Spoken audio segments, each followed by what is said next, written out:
Dans cette vidéo, je vais vous montrer comment intégrer le Padlet de ressources aux onglets. Vous pouvez l'avoir déduit en fonction de ce qu'on a déjà vu, mais je vais vous montrer. Donc ici, j'en avais déjà mis, mais il y a des Padlets que j'ai retirés, donc ça me permet de vous montrer quelque chose aussi. Donc j'avais mis ici un Padlet de ressources, mais que j'ai supprimé, donc le lien n'est plus bon.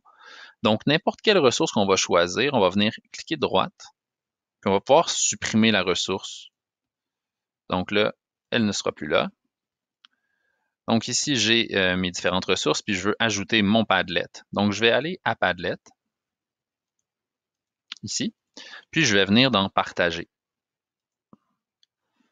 Dans Partager, ce qu'on va venir faire, on va dire modifier les paramètres de confidentialité. Puis là, ils vont peut-être être différents là, selon vos paramètres, mais on va le mettre secret. Puis on va dire autorisation relative aux visiteurs. On va dire peut consulter.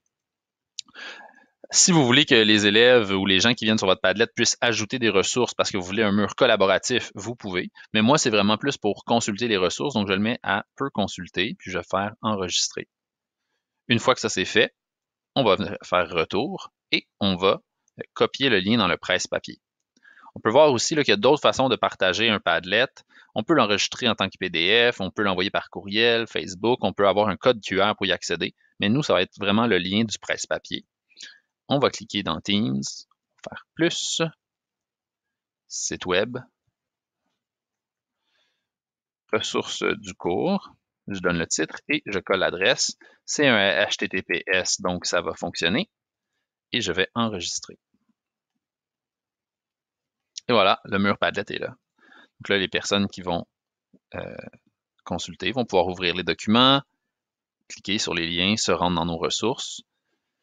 Donc, ça nous permet comme ça d'avoir un mur où on va pouvoir partager aux élèves différents types de ressources. Parce que si on veut partager des fichiers, l'onglet fichier peut bien fonctionner, mais c'est pas très visuel. Et ben, des fois, c'est un dossier dans un dossier dans un dossier.